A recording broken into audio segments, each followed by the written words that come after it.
الحمد لله الذي أنزل على عبده الكتاب ولم يجعل له عوجا قيما لينذر بأسا شديدا من لدنه ويبشر المؤمنين الذين يعملون الصالحات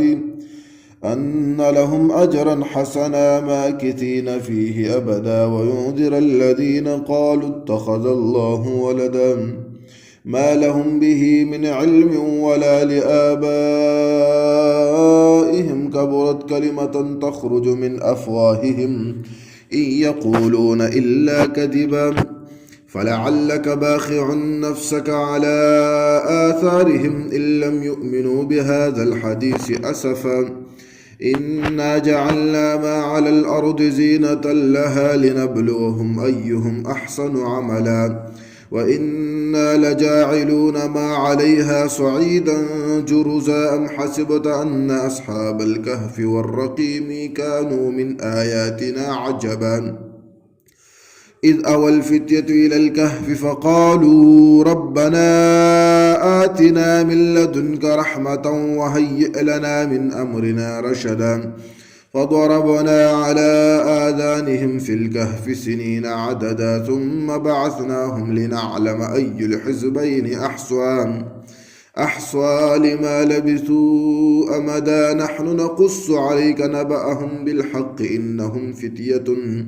آمنوا بربهم وزدناهم هدى وربطنا على قلوبهم إذ قاموا فقالوا ربنا رب السماوات والأرض لن ندعو من دونه إلها لقد قلنا إذا شططا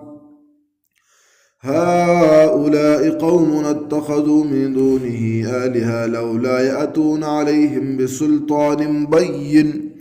فمن أظلم ممن افترى على الله كذبا وإذ اعتزلتموهم وما يعبدون إلا الله فأووا إلى الكهف ينشر لكم ربكم من رحمته ويهيئ لكم من أمركم مرفقا وترى الشمس إذا طلعت تزاور عن كهفهم ذات اليمين وإذا غربت تقرضهم ذات الشمال وهم في فجوة منه ذلك من آيات الله من يهد الله فهو المهتد ومن يضلل فلن تجد له وليا مرشدا وتحسبهم أيقاظا وهم رقود ونقلبهم ذات اليمين وذات الشمال وكلبهم باسط ذراعيه بالوسيد لو اطلعت عليهم لوليت منهم فرارا ولملئت منهم رعبا وكذلك بعثناهم ليتساءلوا بينهم قال قائل منهم كم لبثتم قالوا لبثنا يوما أو بعض يوم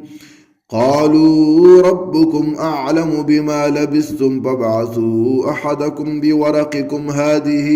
إلى المدينة فلينظر أيها أزكى طعاما فليأتكم برزق منه وليتلطف ولا يشعرن بكم أحدا